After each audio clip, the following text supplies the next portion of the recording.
11 दिवसीय ऋग्वेद पारायण यज्ञ निर्विघ्न संपन्नता की ओर बढ़ रहा है।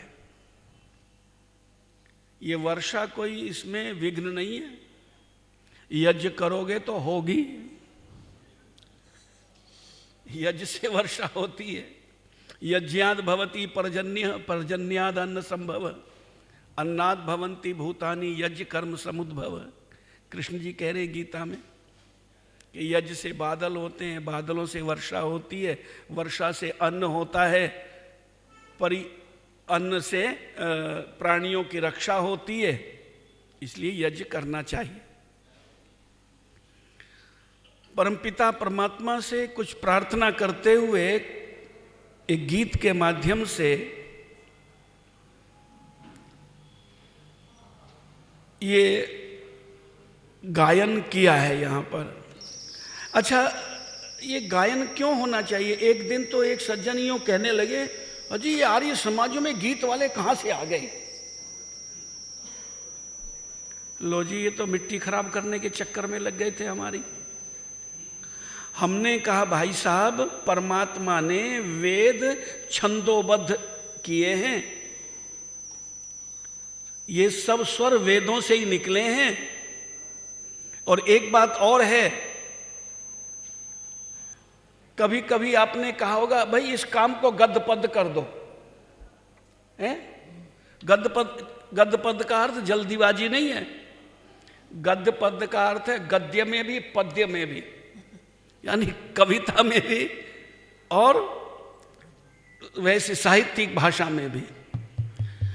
तीसरी बात यह है कि गीत जल्दी याद होती, कविता जल्दी याद हो जाती है, गद्य इतनी जल्दी याद भी नहीं होता। अच्छा, परमात्मा की उपासना, परमात्मा से प्रार्थना मंत्रों में करते हैं, वो भी गायन है। अपनी भाषा में करते हैं गायन में, तो उसमें कोई दोष नहीं है। प्रार्थना की है परमात्मा से, हमारी वाणी पवित्र हो, हमारा हृदय पवित्र हो, हमारी भुजाएं बलिष्ठ हो। प्रभु, हमें आप सुख की वर्षा हमारे ऊपर करो।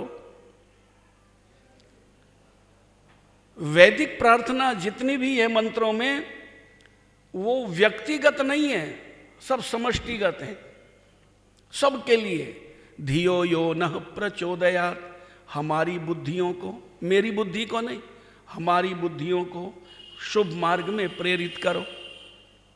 सर्वे भवन्तु सुखिनः, यद्यपि ये कोई वेद का मंत्र नहीं है, किसी उपनिषद का भी नहीं है, यहां भी इसमें भी यही प्रार्थना कि सभी सुखी हो।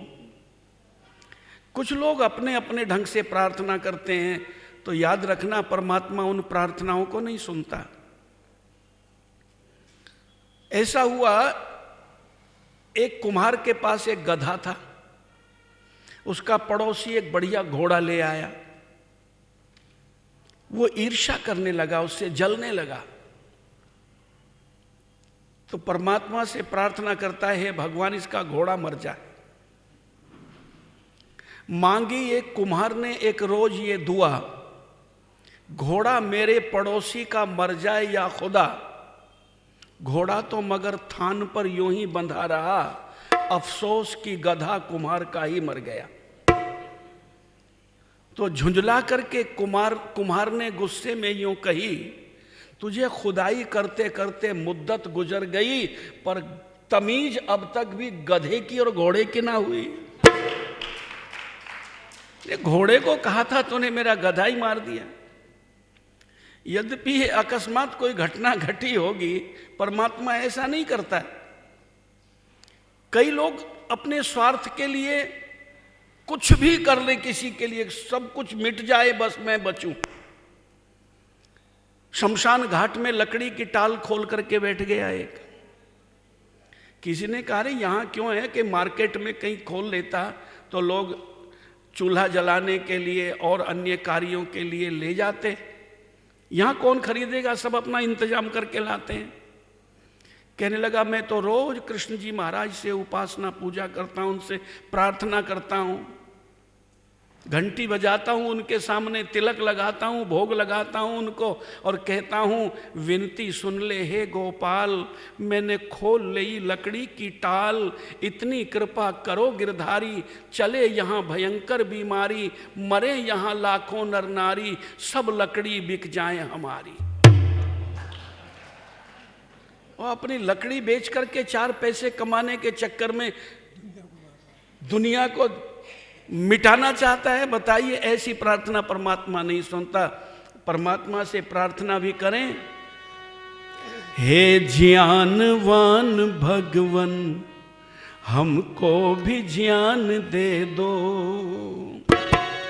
करुणा के 4 छींटे, करुणा के 4 छींटे, करुणा निधान दे दो, हे ज्ञानवान भगवन हमको भी ज्ञान दे दो।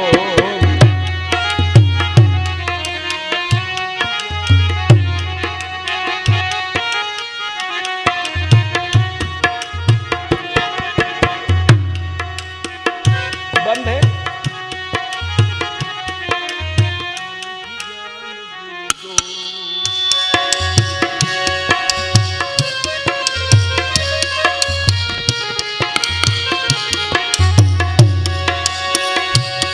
सुलझा सके हम अपने जीवन की उलझनों को, सुलझा सके हम अपने जीवन की उलझनों को, प्रज्ञारितम भरासी बुद्धि का दान दे दो, प्रज्ञारितम भरासी बुद्धि का दान दे दो, करुणा के 4 छींटे, करुणा के 4 छींटे, करुणा निधान दे दो, हे ज्ञानवान भगवन हमको भी ज्ञान दे दो, हे ज्ञानवान भगवन हमको भी ज्ञान दे दो।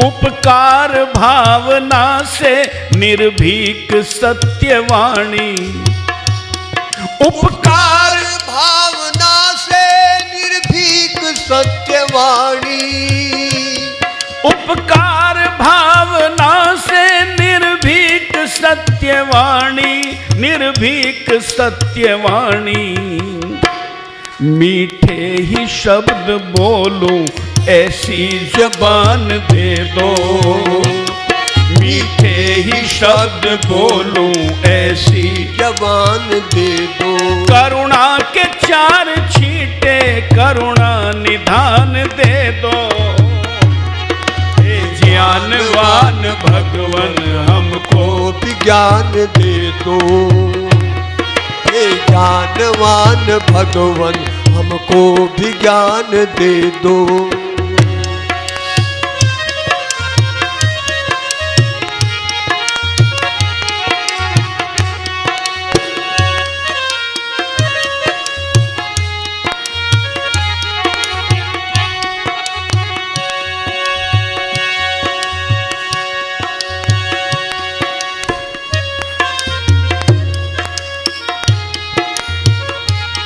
हे ज्ञानवान भगवन हमको भी ज्ञान दे दो, करुणा के 4 छींटे, करुणा निधान दे दो। तेज हो रही। हे ज्ञानवान भगवन हमको भी ज्ञान दे दो, डर है पथिक तुम्हारा रास्ता न भूल जाए, डर है पथिक तुम्हारा रास्ता न भूल जाए, भक्तों की मंडली में हमको स्थान दे दो, भक्तों की मंडली में हमको स्थान दे दो, करुणा के 4 छींटे बेटे करुणा निधान दे दो, ज्ञानवान भगवन हमको भी ज्ञान दे दो, हमको भी ज्ञान दे दो। परमात्मा से बुद्धि की प्रार्थना करें, प्रभु हमारी बुद्धि सन्मार्ग में चले, हमारी बुद्धि को कुमार्ग से हटाओ, हमारे भुजाओं में ऐसी शक्ति दो कि हम अपना भी कल्याण कर सकें, दूसरों को भी सहारा दे सकें। हमारे उरुओं में, हमारी जंघाओं में भी उन्नति की ओर बढ़ने की शक्ति आप हमको प्रदान कीजिए।